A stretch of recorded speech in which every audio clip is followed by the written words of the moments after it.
Olá, estamos abrindo aqui o nosso ponto de vista, não é? Iniciando mais uma edição, sempre ao vivo aqui pela Santa Cecília TV.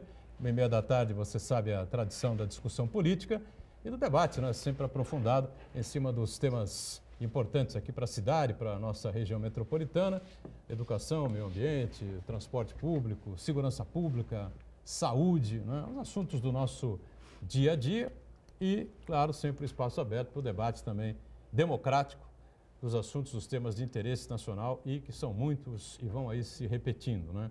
Como o presidente Bolsonaro já tinha dado uma letra na última segunda-feira, ali no cercadinho, né, do Palácio da Alvorada, onde ele vai cumprimentar os seus admiradores, né, e dar algumas entrevistas, né, para repórteres que estão ali na saída do Alvorada em direção ao Palácio do Planalto.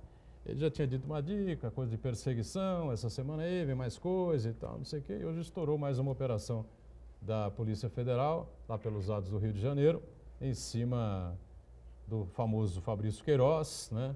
E da ex-esposa do Jair Bolsonaro, a mãe dos seus 3 filhos, o 01, 02, 03, e do sogro, ex-sogro, né? Do Jair Bolsonaro, do presidente Bolsonaro, e de mais alguns outros familiares, enfim, ligados a ex-mulher do presidente da República, né? Como eu já disse, repito, a mãe dos três mais velhos, né? O 01, 02 e 03.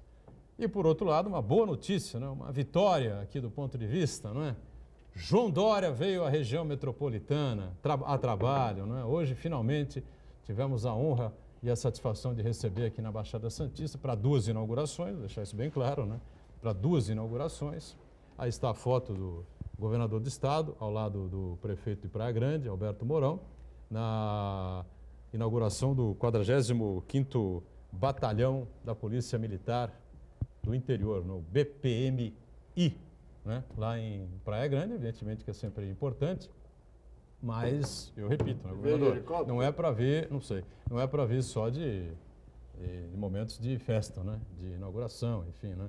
Principalmente a gente quer a presença do governador aqui mais frequentemente, né, para ver os problemas e as dificuldades que temos por aqui. E ainda foi a Cubatão, né, para a inauguração do primeiro Bom Prato lá na cidade cubatense. Então, finalmente conseguimos noticiar aqui a presença do governador do estado, que não fosse num jogo de futebol entre o Santos e o Flamengo e que não fosse também num evento fechado para empresários e autoridades da área portuária, como aconteceu em maio ou abril, não estou exatamente bem lembrado. De segunda a sexta, sempre a nossa reprise, não é? A partir das 8 da noite, sempre aqui pela nossa Santa Cecília TV. Aldo Neto, mais uma vez conosco, companheiro jornalista, vai colaborar com a gente nesta edição de quarta-feira. Tudo certo aí, Aldo? Tudo certo aí, ligar. Marco, Iberê, os companheiros de produção, público telespectador.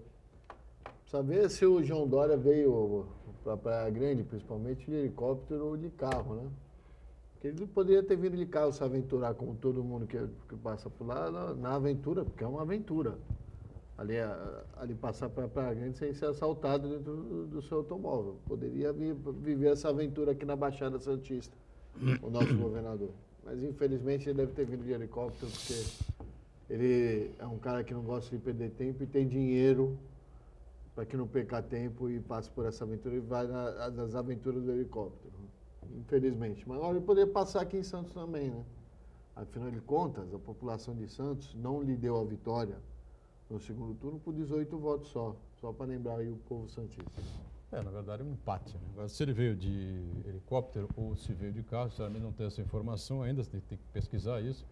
Para mim não faz grande diferença também não, entendeu? Mas pelo menos temos a presença do Dória aqui. Eu duvido que ele vá de helicóptero de Praia Grande a Cubatão. Será que foi, né? Não sei. Deve ter ido de carro, né? De Praia Grande até Cubatão. E se tiver ali problemas, enfim, muito trânsito, muito congestionamento, é claro que ele vai observar, né?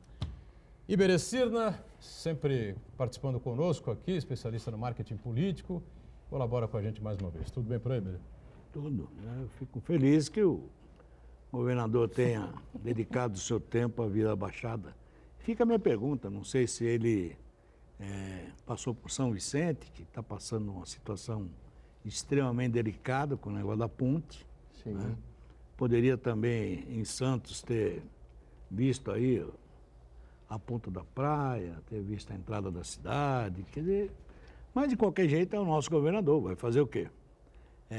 É bom só lembrar ao governador que a eleição já acabou, não tem partido que o prefeito é do partido A, do B e do C, entendeu? Isto me parece um pouco pequeno por tamanho do estado de São Paulo. Sem dúvida nenhuma, é o que a gente tem batido aqui, né, inúmeras vezes, e cobrado a vinda mais frequente do Dória à região metropolitana. Repito, escrevi o artigo para o Jornal da Hora, já publicado, né? Agradeço ao Edson, Marcos Santana, enfim, todo o pessoal do Jornal da Hora, falando exatamente isso esta semana. E por coincidência, né, o artigo saiu hoje, o Dória desceu a serra hoje. E o Santana está lá na ponta, sempre atento às redes sociais, às notícias importantes que vão circulando, a sua participação, também muito importante conosco, não é?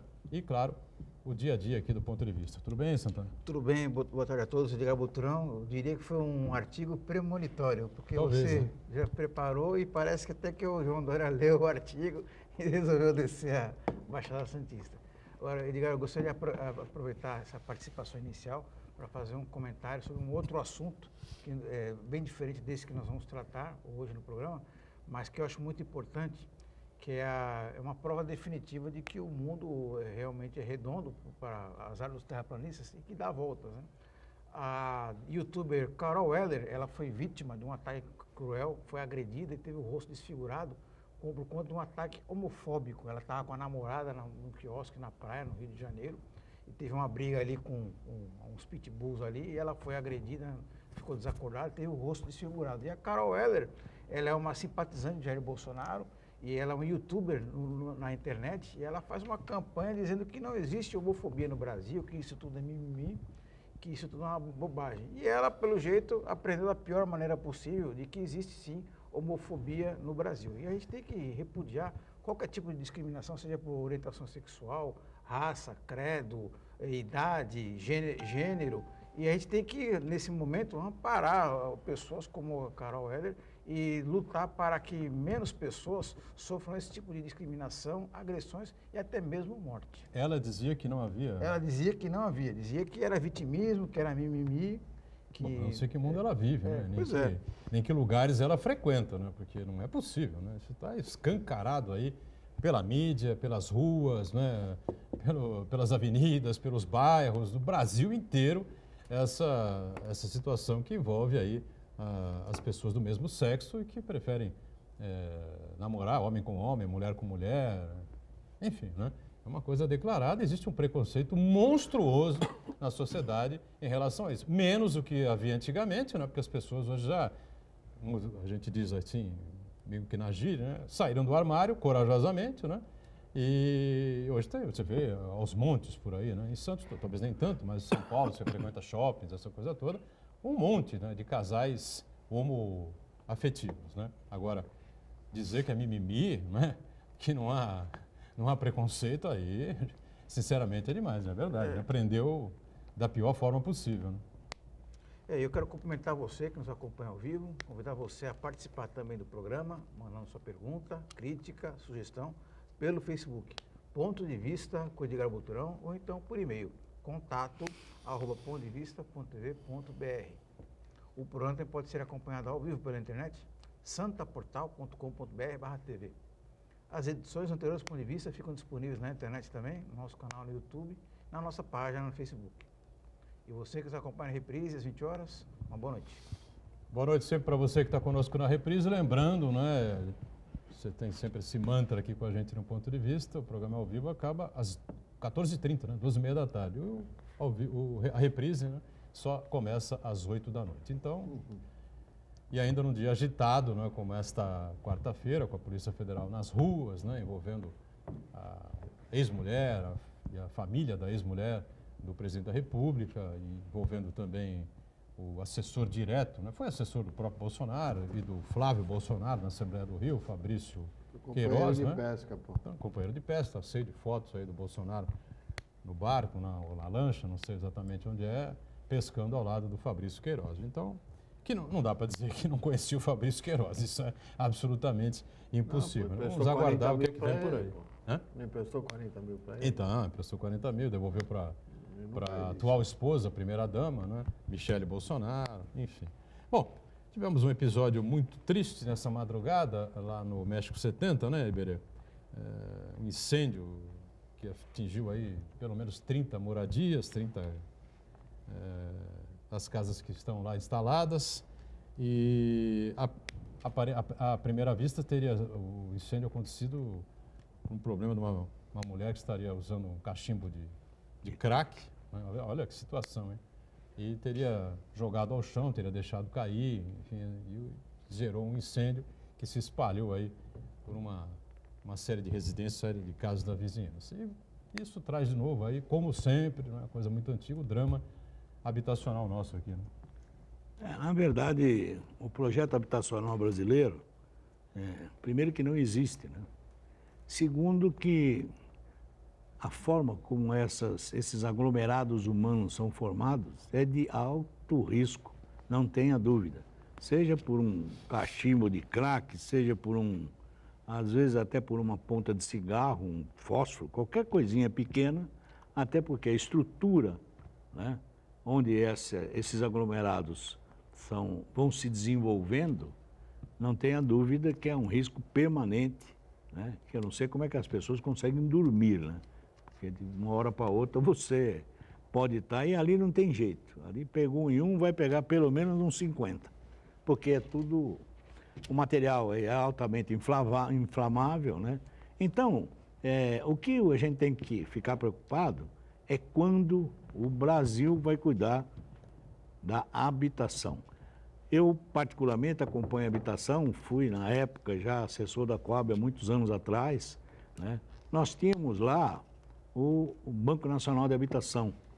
E depois que você terminou com o BNH, que tinha uma política, e isso foi desestabilizado, foi passado por uma série de outras companhias. Quer dizer, falta, na verdade, retomar uma política habitacional para que você possa tirar as famílias dessa precariedade de habitação. Senão, nós vamos estar sempre vivendo no fio da navalha. Não se sabe quando é que isso vai estourar. É lamentável. Começou por volta das 15:45 da manhã, na madrugada desta quarta-feira, né? E 70 famílias, pelo menos, ficaram desabrigadas e mais um problema enorme para a prefeitura e para a cidade de São Vicente resolver, né? Já tem a ponte, já tem a questão da saúde que é complexa, enfim, é uma situação bem grave, né? É sempre um prazer fazer programa com o Iberê, porque o Iberê é um professor de fato, né?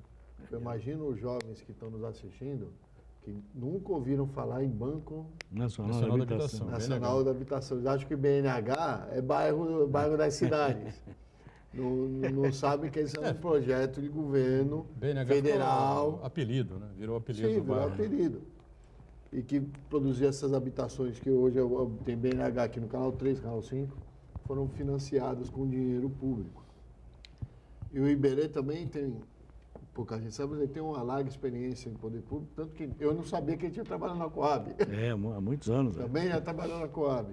E a habitação é um problema também muito sério na região, em que pese o nosso prefeito ter feito tem uma conquista, que eu acho que talvez seja a maior conquista da administração dele e que pouca gente fala e pouca gente valoriza, Iberê, que é o fim do Caldeirão do Diabo.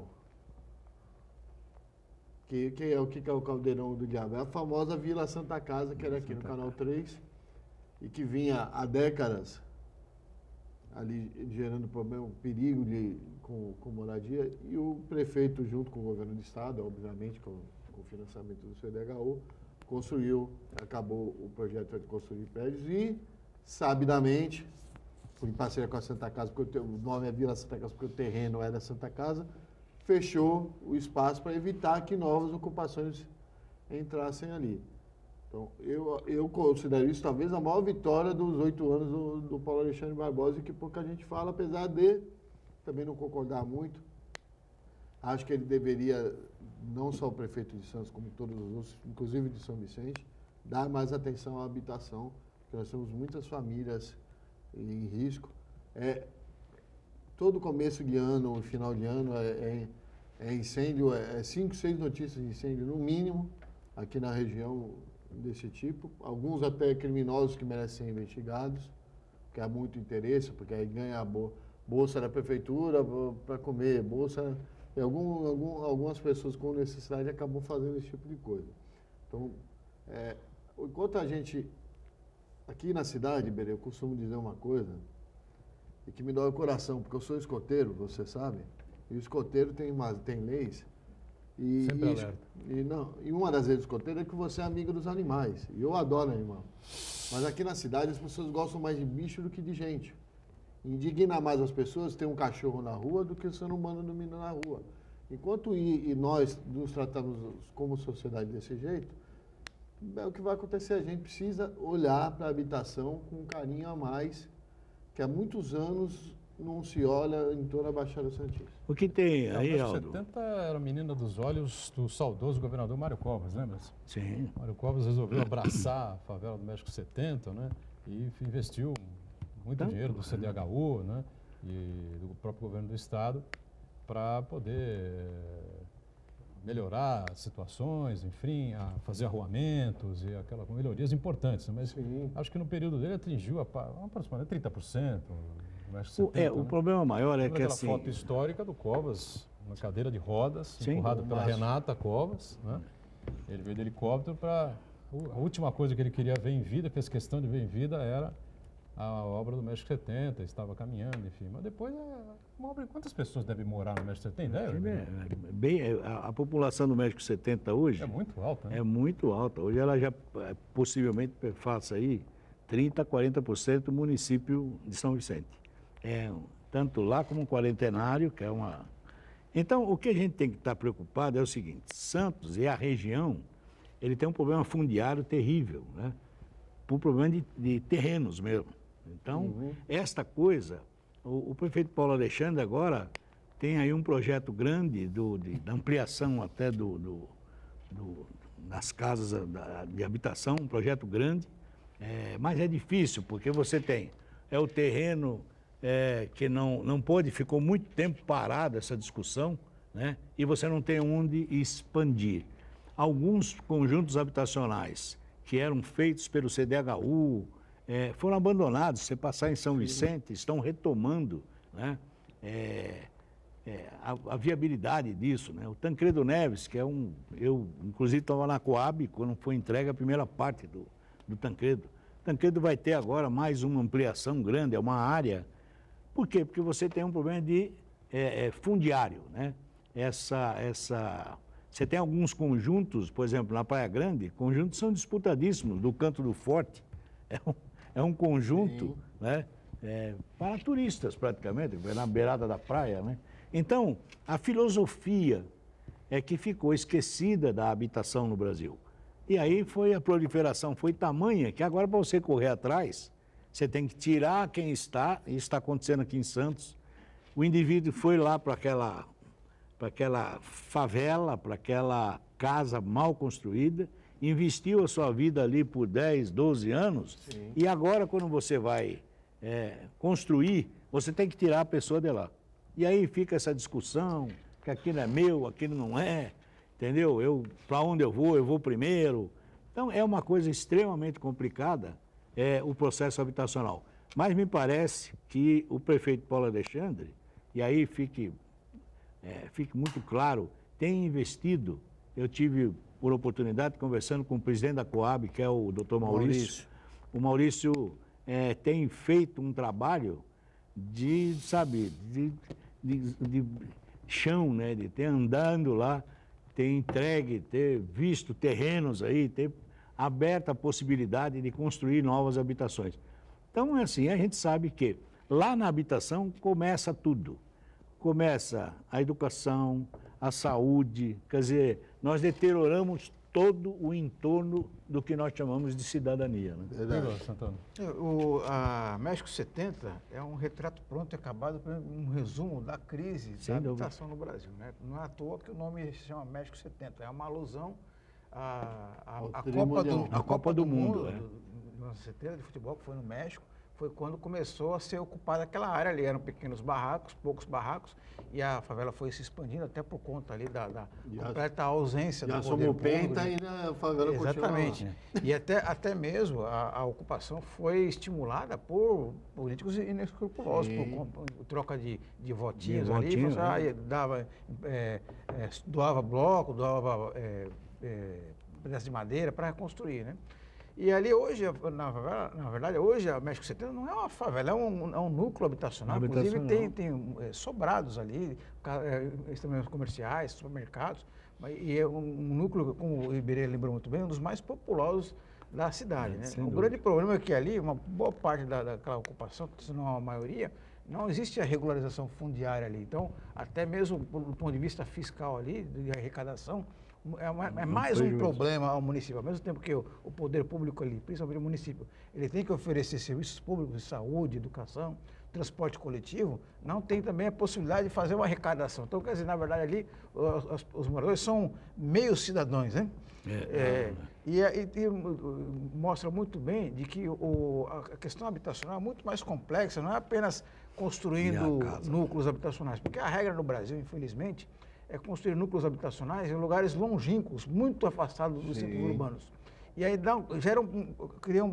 se por um lado resolve um problema, que é oferecer uma moradia digna, cria vários outros, porque cria a necessidade do poder público oferecer serviços públicos, de novo, educação, saúde, tem que construir um posto de saúde, tem que construir uma escola, tem que criar uma linha de ônibus e assim por diante. Para evitar deslocamento. E na maior parte das vezes também, os moradores, eles moram muito longe dos seus locais de trabalho. Quer dizer, as pessoas ficam 1, 2, 3, até 3 horas dentro de coletivos para chegar até o trabalho. Nós estamos vendo esse problema agora com essa crise aí da Ponte dos Barreiros, que as pessoas moram em lugares muito afastados dos seus locais de trabalho, né?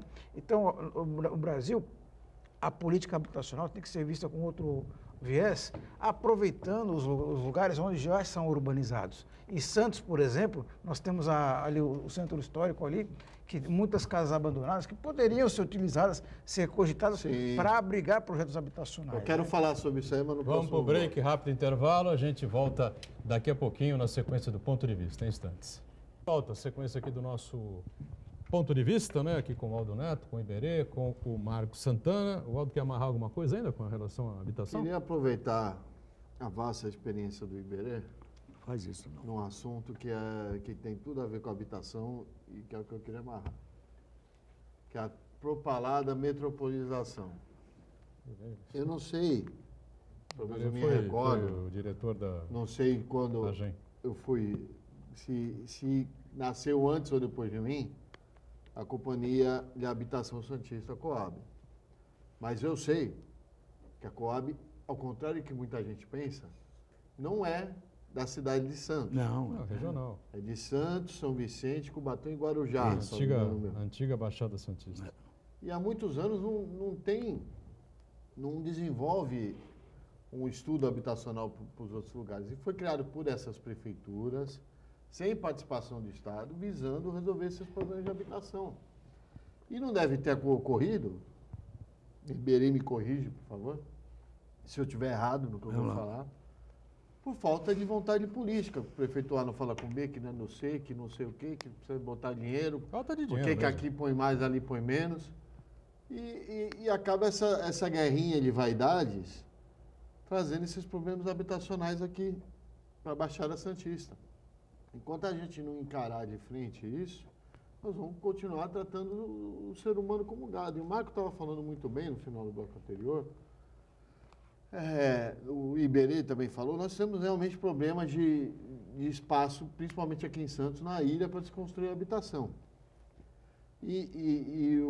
Atualmente, em urbanismo, se fala muito problemas de espaço e problemas de custo do nosso solo. Se fala, enquanto você no interior, você desce ali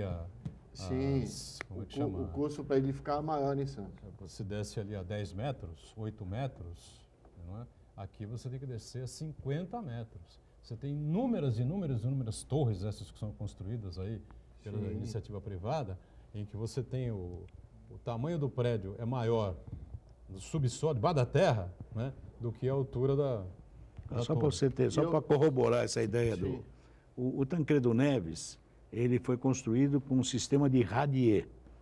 O que é radier? Na verdade, é uma laje não estaqueada, onde você constrói em cima. Até porque o solo é dificultoso. Aquela sapata que É eles uma usavam? sapata. Uma sapata, sim. Então, Mas o que acontece? Descia 5, 6 metros. Então, o que acontece? Você tem esse problema de terra, né? Você tem o problema de terreno, mas veja, nós tivemos o exemplo maior, foi a desocupação das cotas. Sim. Como é que faz? E eu me lembro, quando começou a se desocupar as cotas, para onde vai levar esse povo? Eu tive na época, até com o secretário de Habitação do Estado, quando se fez um conjunto habitacional em Itanhaém.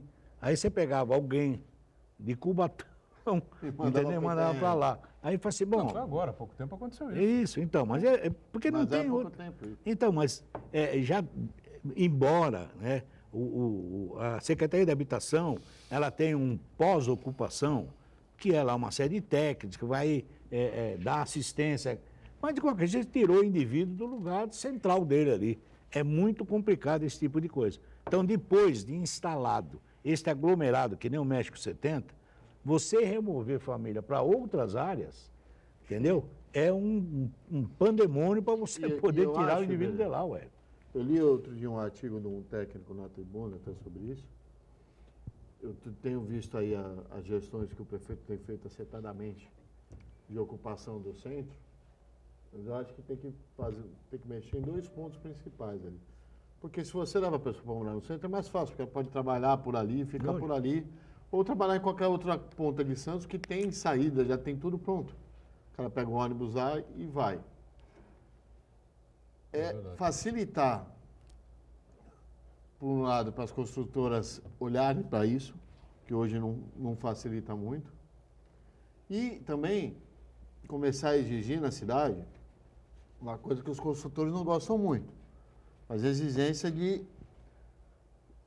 espaço para moradia social dentro dos seus empreendimentos. Porque é muito melhor pegar a faxineira, o técnico que vai atender qualquer coisa lá no prédio e morar no bairro, do que o cara vir lá da Praia Grande, enfrentar a Ponte do Barreiros, pegar 3, 4 conduções e sonhar que o Valite um dia vai chegar lá para poder morar. Então, é preciso fazer uma gestão mais séria em cima da habitação. Até acho que Santos deveria ter uma secretaria específica disso para defender menos da Coab. Financiamento caixa, o governo Não, federal. o modelo construtivo... Discutir a questão tributária de novo. Mas é uma questão nacional então, também. mas o modelo construtivo hoje tem que ser discutido, porque senão ele Você inviabiliza. é testemunha disso. Você dirigiu foi diretor da AGEN, discutiram esses problemas várias vezes lá, os prefeitos sentam. Com a maior boa vontade do mundo, não tem nenhum prefeito que não tenha vontade de pelo menos minimizar, não é, ou deixar pela metade a questão habitacional, o déficit habitacional que existe na região. Mas aí senta, chama o governo do estado, porque aí não dá, que o dinheiro está comprometido, o orçamento vamos prever para 2000 e não sei quanto e tal. Aí vai no governo federal, a Caixa não libera porque o problema é assim, o assado, é uma coisa muito complicada. Se passa, só para acrescentar, gente, né? Pensar em gente. Que também aquilo virou um comércio. Isso é um cuidado que tem que se ter na habitação popular. Sim. Porque o indivíduo pega a habitação popular e depois ele vende. Sim. Entendeu? Com um contrato de gaveta. Nós também não podemos achar que todo mundo é santo ali. Não, você pega alguns... O problema da humanidade é o ser humano. Então, eu acho que tem que ser repensado e discutido uma política habitacional concreta para o Brasil. Não adianta, porque depois que você, é o meu ponto de vista, depois que você deixou com que se estabeleça os donos, inclusive. Coisa, viu, isso. Descentralizar, você mudar esse pacto federativo, aí eu não acredito mais, sabe? Um sujeito, o presidente da República tem um olhar, aí uma política nacional em torno, não sei o quê. Então, o Rio Grande do Sul é de um jeito, o Rio Grande do Norte é completamente diferente, a situação no Amazonas é uma, em Santa Catarina é completamente outra. Pois também, Edgar, não vamos pôr debaixo do tapete aqui que esses aglomerados acabam ficando à mercê das milícias e... Então, claro. Quem vende lá quem vende o gás, quem vende não sei o que, quer dizer... Nós discutimos ontem aqui com o Coronel Delbel, falamos sobre o Isso pancadão. é uma coisa complicadíssima. Humanas, E Entendeu? aquela coisa, eu até disse ontem e vou dizer novamente, né? Eu sei que tem uma condição de vida difícil, né? Tinha um emprego, perdeu o emprego, a mulher também não tem emprego, tem filho, um filho, 2 filhos, 3 filhos e tal, não tem leite em casa, geladeira vazia, como é que faz? Vai se unir todo mundo, ficar orando e agradecendo a Deus pela situação que estamos passando, porque o paraíso... Não vai acontecer isso, amigo. O cara vai se agarrar na primeira oportunidade. Se for do crime, é do crime. O que vai fazer? A culpa é do cara que está desempregado, sem dinheiro, pobre, né? Uma vida miserável? Não é. Infelizmente, não é. Bom, ontem a Câmara de Santos, como acontece todo ano, né, devolveu ao prefeito um checão lá, no valor de 12 milhões de reais. Né? Como já havia devolvido 10 milhões em outubro, completou 22 milhões de reais devolvidos, como todo ano acontece. E várias câmaras municipais, né? Assembleia, não sei exatamente se funciona assim, mas várias câmaras municipais fazem isso toda virada de ano, todo mês de dezembro, enfim. Fica sempre a pergunta, se é para devolver 10, 12, 13 milhões, 20 milhões, sei lá eu, né, ao final do ano, por que já não pega menos? Existe. Mas aí, Edgar, tem que Essa tomar dúvida cuidado, sempre, né? que existe uma legislação, uma lei que é 5%, uma legislação né? que estabelece um percentual. Acho que é 5% no orçamento. Então não é... Assim, quando a gente briga aqui na bancada, né, briga com as determinações, assim, existe uma série de coisas que têm que ser repensadas. Então não é a Câmara, ninguém está aqui defendendo a Câmara, mas quando você faz o orçamento da Câmara... Nem atacando. Então, o que ele faz? Ele está preso a uma legislação que o dá 22 milhões. Ainda bem que devolve, né? O problema seria se o presidente da Câmara, os vereadores, ficassem inventando despesa para poder justificar aquele dinheiro todo. Claro, né? claro. Eu preferia passar essa parte que pode ser uma sugestão. Não, mas é verdade. Ainda bem que as gestões da Câmara de Santos vêm sendo muito, a maioria, como eu posso dizer, austeras, né? Austeras, né? Ao longo dos últimos 20 e tantos anos, né? E as mudanças são positivas, né? Todo final de ano tem essa devolução ao prefeito municipal. Agora, como todo ano tem uma devolução mais ou menos dentro daquele percentual, as pessoas perguntam na rua, não sou nem eu que faço a pergunta, as pessoas perguntam, mas por que devolve? Por que pega então? A culpa é nossa, jornalistas. Por quê? Isso é uma ação politiqueira. Como o Iberê bem colocou, a Câmara tem, por lei, salvo engano meu, nós fizemos um programa aqui com o Maurício, secretário de Finanças, Maurício Franco, ele explicou. Salvo engano meu, é 12% do orçamento do município, que é reajustado todo ano. Lógico. Não, o percentual não é esse, não. Acho que é esse. Que a Câmara recebe, não, é 5%, acho que é 5%, 5 e pouco. 5. Que seja 12 ou 5. Não importa, é estabelecido por lei. É estabelecido por lei. E aumenta todo ano. Repassado diretamente. Aí o que acontece? Sobra o dinheiro. A Câmara não tem a estrutura que tem uma cidade. Aí o que eles fazem? Eles devolvem o dinheiro para o erário. E essa devolução para o erário, que devia ser uma responsabilidade normal, vira fato político. Olha, economizei 12 milhões. Isso não economizou. Você recebeu por lei e está devolvendo. Não, a gente tem que... Olha, que linda a gestão do presidente fulano. Não estou falando mal do presidente Tem que olhar os dois lados. Tem que olhar os dois. O Santana lembrou bem. Antes de devolver, do que, de repente, queimar o dinheiro inventando aí um prédio anexo, uma rede de televisão na Câmara. Né? Coisas absolutamente a prova que nossa sociedade acabou é esse tipo de coisa. Porque a gente enaltece a pessoa ser honesta, a pessoa ser séria. O que deveria ser regra.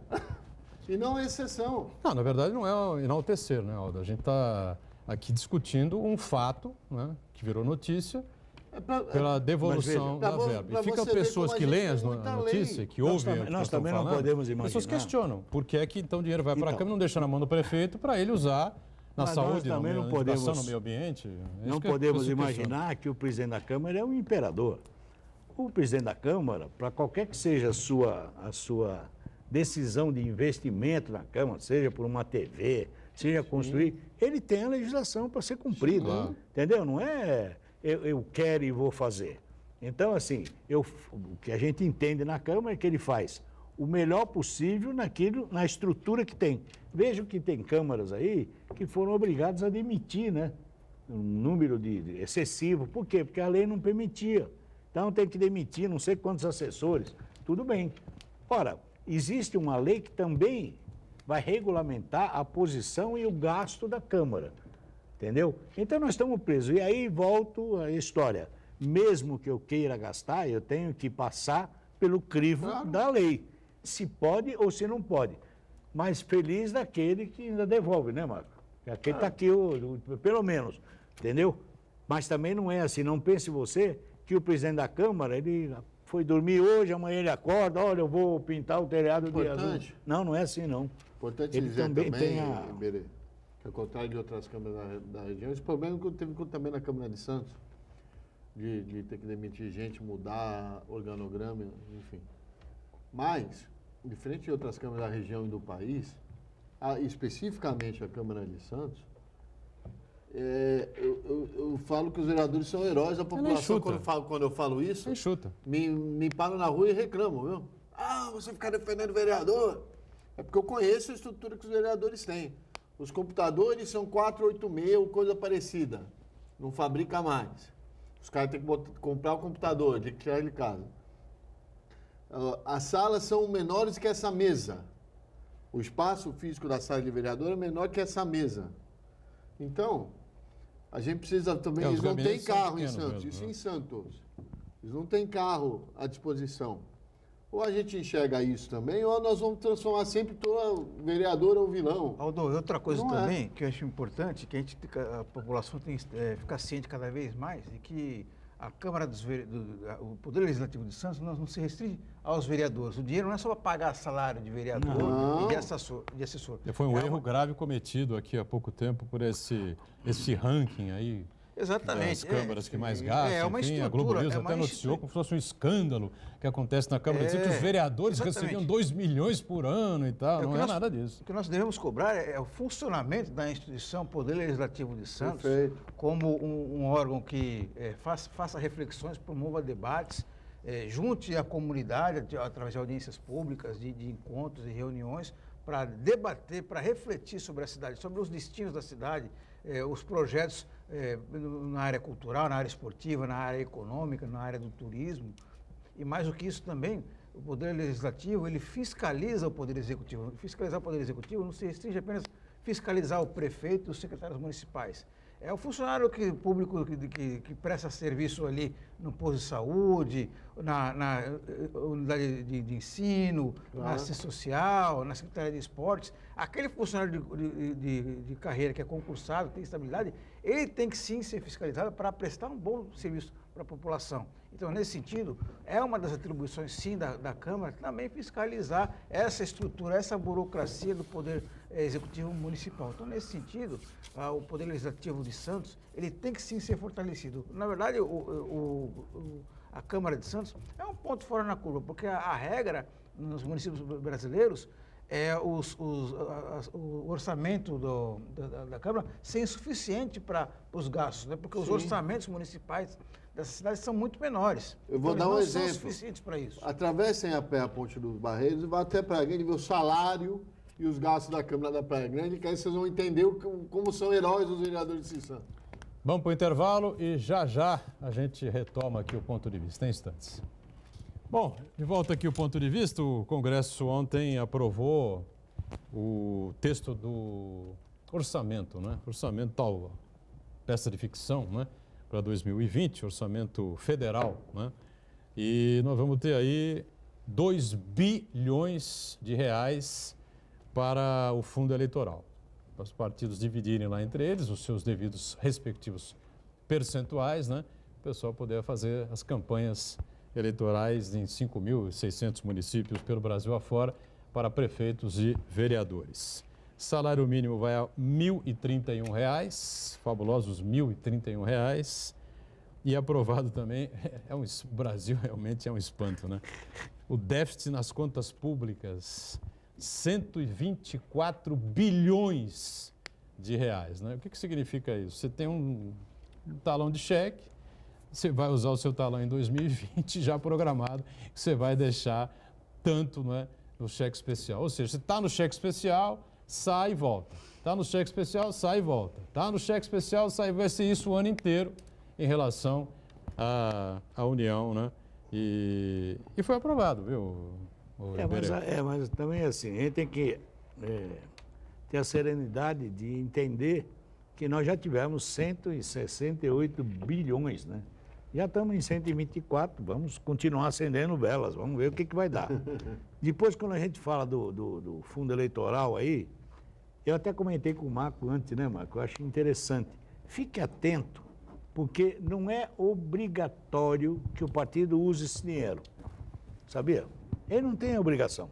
Sim. O partido, ele pode não usar. E quando ele não usa, isso é revertido ao Tesouro Público.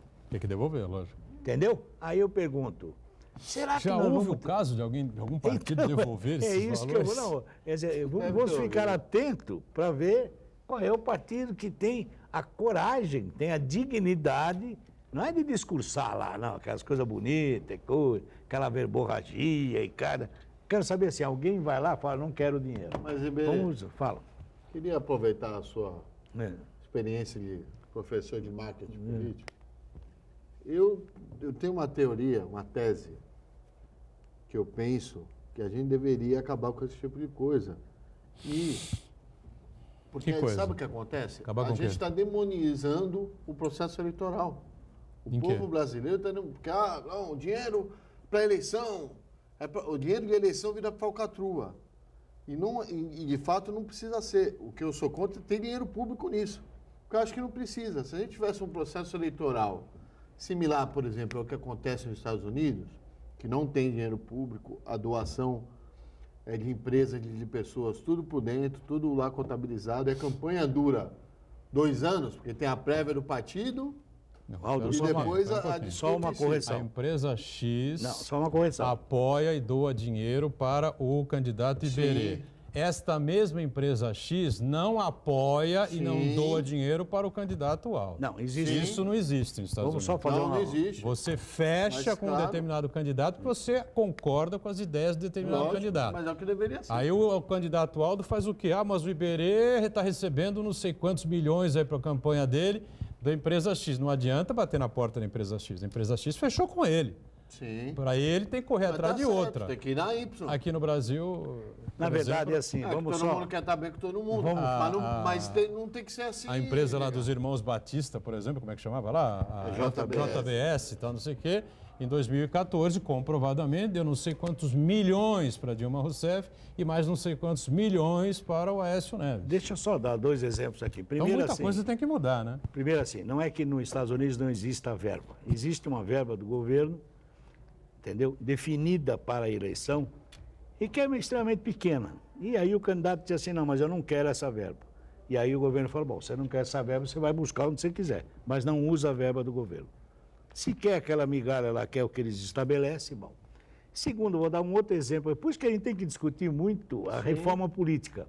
No Japão, quando você é candidato a senador, você se inscreve e paga Um X para ser. Certo. 3 milhões de ienes. Vamos lá. Muito bem. Aí o senhor foi eleito, eles devolvem o dinheiro. O senhor não foi eleito, o senhor perde 3, não, perde 6, paga ao sistema. Então é assim, isso inibe o quê? Que nós tenhamos aí um monte de... Aventureiro. Então assim, não dá para ficar discutindo, né? Por que agora está aí a campanha, está na mão do Barroso, né, do ministro Barroso, a candidatura avulsa? Esse é um negócio interessantíssimo, Sim. entendeu? Está aí, o Macron Sabe o que acontece? foi eleito de candidatura avulsa. Sabe quantos países no mundo não aceitam candidatura avulsa? No Brasil. 20. 20? Isso. O resto aceita a candidatura avulsa? Não digo para todos os cargos. Alguns aceitam Mas limita, para né? executivo, outros para Os o Estados Unidos legislativo. aceita, mas Isso. limita muito. Mas tudo bem, cada um. Nós aqui, até 1945, nós aceitávamos. Até a eleição de prefeito e vice-presidente. Aí nós, era nós separado. aceitávamos até 45, aí quando vem a lei Agamenon, que estabelece o regime eleitoral, é que obriga que você seja afiliado a partido. Até então, era possível você ter Agora, candidaturas ao vice. Iberê, tem muita gente comemorando aí que houve uma redução da proposta apresentada na Câmara em relação ao que foi de fato aprovado, que é a proposta do governo Bolsonaro, né? E a proposta do Bolsonaro, que foi aprovada, 2 bilhões de reais, e o Congresso queria aumentar para 3 bilhões e 800 mil. Só que, na verdade, o que houve na prática foi um aumento. O ano passado foi 1 bilhão e 700 milhões. Quer dizer, na prática, houve um aumento de 300 milhões de reais. Claro. Então, quer dizer, o que parece uma boa notícia não é tão boa assim, né? Mas de qualquer jeito é assim, né? Então, nós vendemos caro para pegar pela metade. Não, é então, lógico, claro. Isso tem que ser discutido. E parece que muito é uma ficção, né? Não pode ter dinheiro, só esse... Gente, conta outra história. A democracia custa Conta essa outra e história. precisa ser bancada, realmente, não tem saída. Eu assisti um documentário na Netflix, que agora não me recordo o nome, na hora que falar o Iberê talvez se lembre, sobre o suposto marqueteiro do Donald Trump. E aí eu achei interessante, porque mostra desde os princípios do cara, e que o cara Não era faz... o Steve Bannon? Não.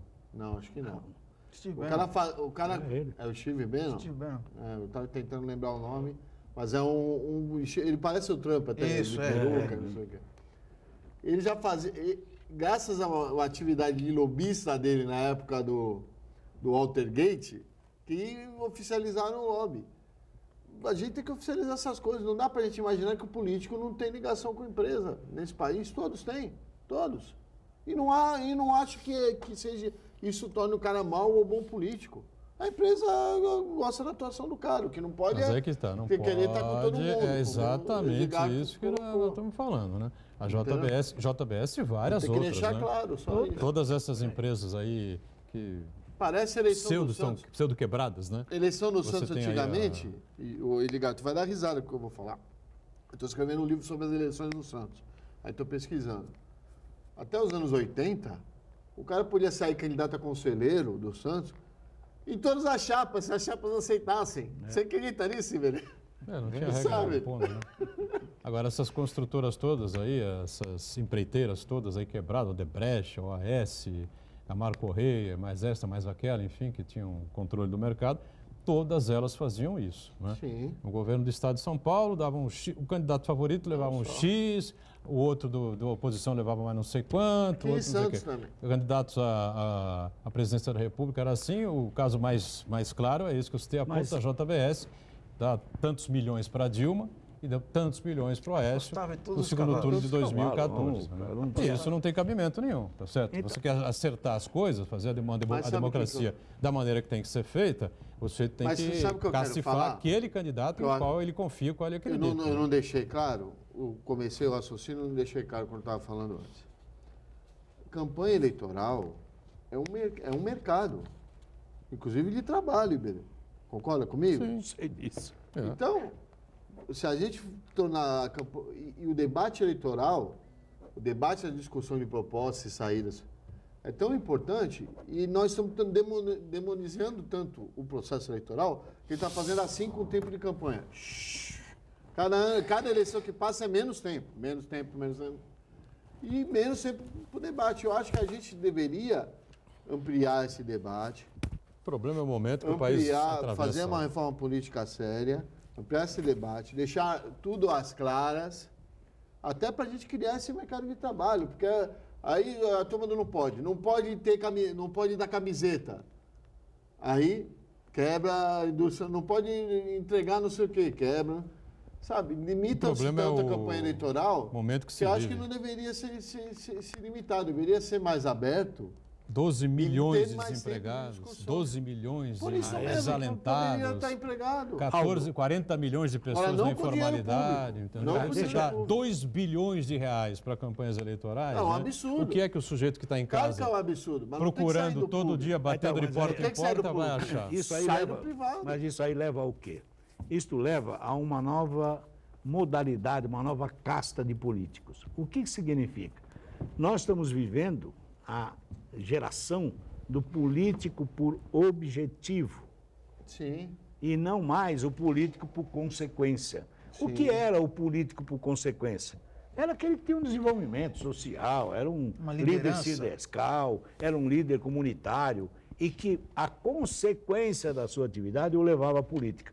Por isso tínhamos grandes tribunos aí.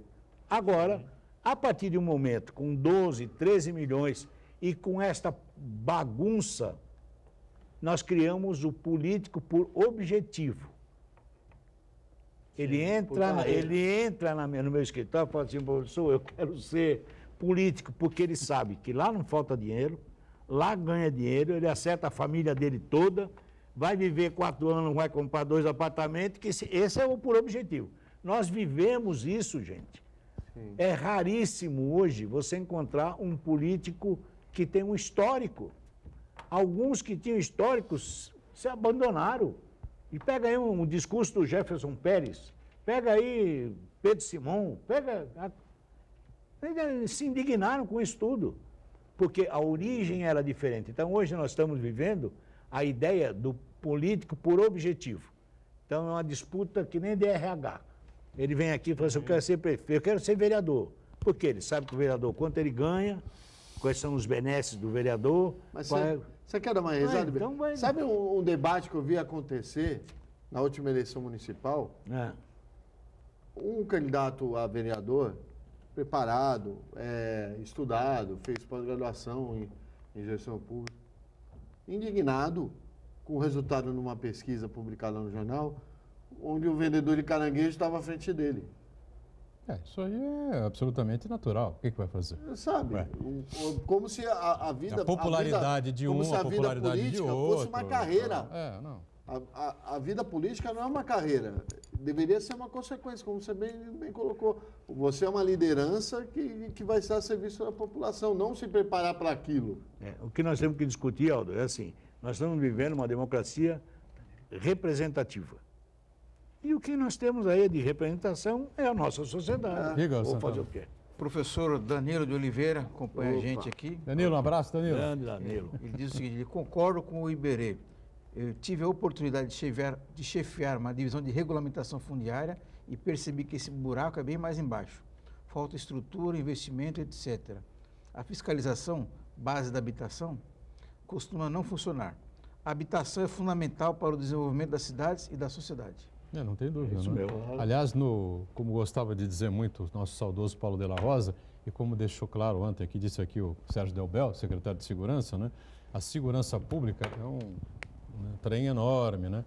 A habitação é um desses vagões, tá certo? Que formam a segurança pública. A educação é um outro vagão. A saúde pública também vai num outro vagão, né? O último vagão, lá no final, é que vem a polícia, né? Então, durma-se com essa situação, né? Bom, só para a gente não perder aqui o fio, no finalzinho, né? O Ministério Público apreende celulares e documentos dos parentes da ex-mulher do presidente Bolsonaro. A equipe do MP recolheu o material na casa das tias, olha, sobrou até para as tias da Ana Cristina Vale, ex-mulher de Jair Bolsonaro, mãe do 01, do 02, do 01, do 02 e do 03, né? Dos 3 mais velhos. Fez buscas também em endereços do Fabrício Queiroz, como dissemos, o ex-assessor do Flávio Bolsonaro, companheiro de pesca do ex-companheiro de pesca do presidente, né? Ao todo, 9 parentes hein, de Ana Cristina sofrem essa situação de buscas em suas... Eu não quis dizer nada, viu, Aldo Neto? Dá uma louca. Eu apenas quero dizer que a situação vai gerar uma polêmica danada. E vai... Esqueça o que eu disse, foi o Fernando Henrique. E vamos aguardar, porque é mais um desgaste político, lamentavelmente, em cima do presidente da República, né? Obrigado, Aldo Neto, presença sempre importante, como o Iberê Cirna também, né? O Santana diariamente conosco, a gente ao vivo pela Santa Cecília TV, 1h30 da tarde, e a reprise você confere às 8 da noite. Tchau, valeu, gente. Obrigado.